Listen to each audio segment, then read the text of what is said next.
નમસ્કાર મિત્રો, શિક્ષણ વિભાગમાં સૌથી મહત્ત્વની કહી શકાય એવી ભરતીને લઈને સૌથી મોટી અપડેટ સામે આવી રહી છે.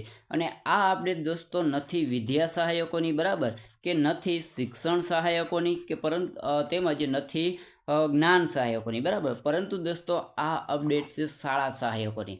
હા દોસ્તો, તો જુઓ તમે અહીં જોઈ શકો છો કે 6400 પ્રાથમિક શાળાઓમાં વહીવટી કામગીરી કરવા માટે શાળા સહાયકો નિમાશે બરાબર. એટલે કે આપણે સૌ જાણીએ છીએ કે પ્રાથમિક શાળાઓમાં વહીવટી કાર્ય કરવા માટે કોઈ પણ કર્મચારીઓ હોતા નથી. એટલે આ વહીવટી કાર્યનો બોજ શિક્ષકો ઉપર પડતો હોય છે, જેની અસર બાળકો ઉપર પડતી હોય છે. એટલે કે આ શિક્ષણ ખોરવાય નહીં બરાબર. આ તમામ બાબતોને ધ્યાનમાં લઈ અને શિક્ષણ વિભાગ દ્વારા હવે પ્રાથમિક શાળાઓમાં વહીવટી કામગીરી કરવા માટે શાળા સહાયકોની નિમણૂક કરવામાં આવશે. તો દોસ્તો ચાલો જાણીએ કે આ વિગતવાર અપડેટ શું છે. અપડેટ જાણતા પહેલાં હજુ તમે વિડીયોને લાઇક ન કરી તો લાઇક કરી દો અને ચેનલ પર નવા હોવ તો ફટાફટ ચેનલને સબસ્ક્રાઈબ પણ કરી દો.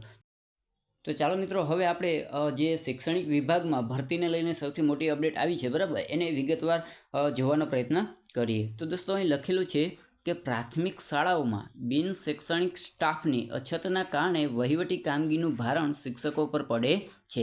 એટલે કે દોસ્તો આપણે સૌ જાણીએ છીએ કે પ્રાથમિક વિભાગમાં બરાબર, જે પ્રાથમિક શાળાઓ હોય છે એમાં વહીવટી કાર્યો કરવા માટે કોઈ કર્મચારીઓ હોતા નથી. એટલે આ વહીવટી કાર્યો છે બરાબર, ઓનલાઈન કામગીરી છે, આ તમામ કામગીરી આપણે શિક્ષકો કરતા જોવા મળે છે. એટલે શિક્ષકો બાળકોને પૂરતો સમય આપી શકતા નથી, એટલે એની શૈક્ષણિક કાર્યોમાં માઠી અસર જોવા મળે છે. તો તમામ બાબતોને ધ્યાનમાં લઈ અને શિક્ષણ વિભાગ દ્વારા હવે શાળા સહાયકોની ભરતી કરવામાં આવશે. આગળ લખેલું છે દોસ્તો કે 300થી વધુ સંખ્યા ધરાવતી 4006 શાળામાં અને 300 કરતાં ઓછી સંખ્યા ધરાવતી 1800 પ્રે સેન્ટર શાળાઓ મળી અંદાજે 6400 શાળામાં શાળા સહાયકોની નિમણૂક કરવામાં આવશે. એટલે કે અંદાજિત 6400 શાળાની અંદર આ શાળા સહાયકોની નિમણૂક કરવામાં આવશે.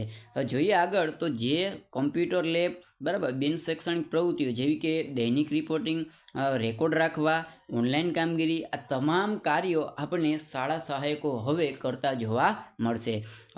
આગળ જોઈએ તો આ શાળા સહાયકો અંગેની બજેટમાં 87 કરોડની જોગવાઈ કરવામાં આવે છે. એટલે કે હવે જે 6400 શાળાઓ છે બરાબર, એમાં આ શાળા સહાયકોની નિમણૂક કરવામાં આવશે, કારણ કે આવી જોગવાઈ આપણને બજેટમાં જોવા મળી રહી. દોસ્તો વાત કરીએ કે શાળા સહાયકોની ભરતી ક્યારે કરવામાં આવશે બરાબર, તેમજ આ શાળા સહાયકોની લાયકાત શું હોઈ શકે બરાબર.